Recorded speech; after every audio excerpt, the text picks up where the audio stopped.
So this is Alexa Roca, guys. How you guys doing? I'm here doing my interview for the Hialeah Melting Pot. I'm here with one of my Masonic brethren, Jacob. Jacob, if you will please introduce yourself. How you doing, my brother? Jacob Morris, for those listening.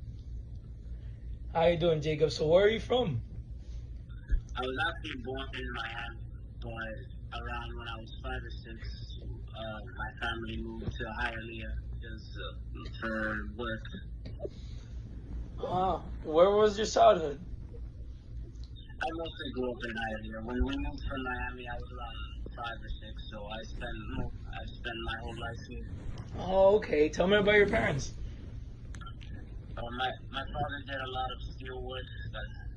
He got a good paying job, which was, like I said, the reason we moved here. And my mom was a stay-at-home mother. She did, typical stuff of the times, but she got us through a lot. Oh, that sounds good. What schools did you attend? Well, growing up, I went to Hialeah High. Actually, if you go to the school, I don't know if they would still have those records, but I was actually part of one of the first graduating classes, because when I went, it had just opened. Oh, okay. Are you married? Do you have any children? Yes, I have been married for 50 wonderful years to the love of my life. And we have 4 children and a little grandchild. What was your profession? After high school and everything, did you start a profession, or what career field did you go into? I actually went into carpentry. I always liked working with my hands and building things, so I thought carpentry would be a good fit for me. Oh, okay. Okay, that sounds good. So you were like a blue-collar worker. Correct. A lot of hard work. Oh, I can see that. So let me ask you a quick question. So when you were a child, what would you say the population was like for ethnicities? Do you think it was mostly like whites, Hispanics, or how was it? Definitely mostly Caucasian at the time. I really didn't start noticing increase in the Hispanic population until around later on. Okay, when did you see Hialeah becoming more of like a major melting pot, like in other places that we have in New York with Ellis Islands, and then in California through all of the Mexicans coming in, and just basically the huge melting pot that is Boston with the Dutch when we originally started colonizing? Like when did that start happening, but through Hispanics here in Hialeah and Miami area as you were growing up? Well, I can't speak for Miami, but I don't remember paying really close attention to that. But I remember seeing a lot of, as you said, a lot of increase in that melting pot around, I guess, the 60s, 70s, when Hialeah was really becoming its own city instead of mostly factory work. Okay. How did things change when you saw a majority of Hispanics? Well,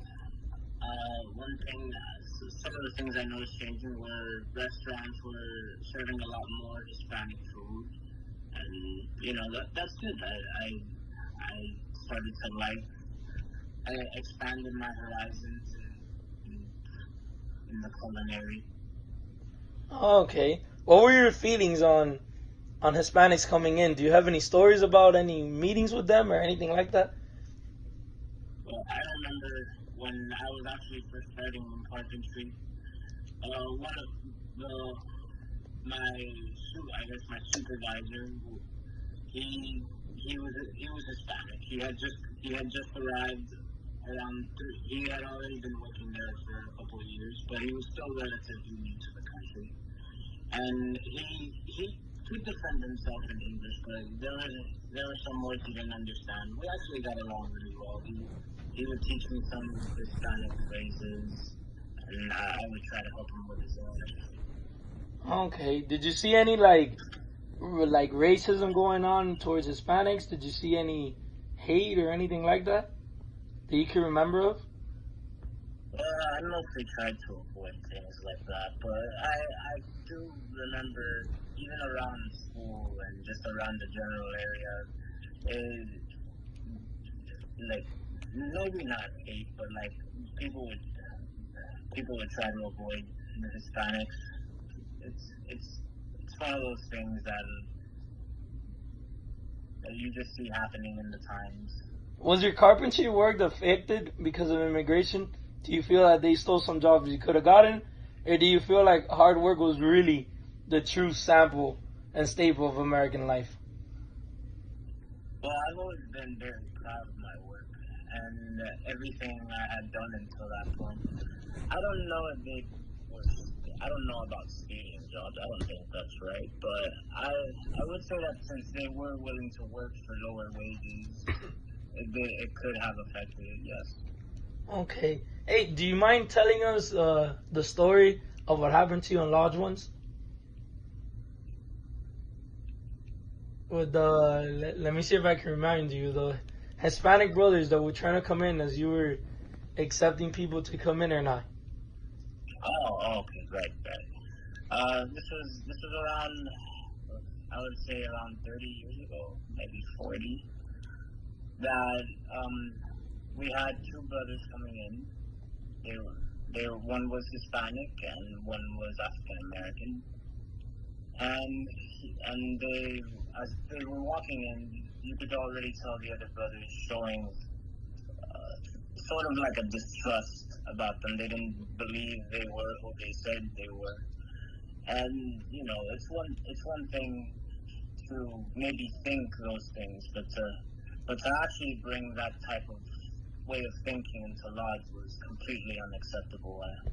So I took it upon myself to welcome them, and after checking to make sure they were who they were in fact who they said they were, and I made sure they were very welcome. Okay. Looking back, do you believe that all the integration and immigration was good for Hialeah? Do you think it was one of the reasons that like house markets rose, poverty line actually got higher, that like basically Hialeah became a major metropolitan and things exponentially got way more expensive? But that sounds like the type of stuff that I would have little knowledge in. But I do admit that once a lot more Hispanics came in, things did get a lot more interesting. I just like the general atmosphere. What about the house prices? Remember, you told me your first house that you bought in 19. When was it? Like 1960 or something like that. When did you buy your house? 1970. My first house was 1969. Yes. Oh, okay. Do you remember you told me that it cost you like what, like 35 or 30? It cost me 30,000 for the whole house. Yeah. Now your house is worth like $370,000 or 340, around that price range. Of course, yeah. That's crazy. Well, so do you think that immigration hurt Hialeah, or like, do you think it was just something that actually made it thrive? I think whenever a new culture is introduced to an area, as long as there's respect between the cultures, I feel like the area can thrive a little from having more than one culture around. That's just my way of thinking. Okay. How did your personal life change? Did it get better or worse? My personal life actually wasn't changed that much. I can't say that I've made the friends with a lot of Hispanics, but as in terms of that's how it has affected me, I would say that I understand that maybe it's not the case for everyone, but my life was generally unaffected. Okay. It's been a good life though. That's good. Well, I'm glad. Thank you so very much for the interview, my brother. Thank you for talking about like, how basically the migration changed, populations, how you started to see more food, housing, jobs started being affected, how basically it was all a spiraling effect. But slowly you started seeing the changes. Thank you so very much for allowing me to interview you. No problem, my brother. I hope you guys did great. Okay. Thank you, my brother. Take care, guys. Thank you for listening to my interview.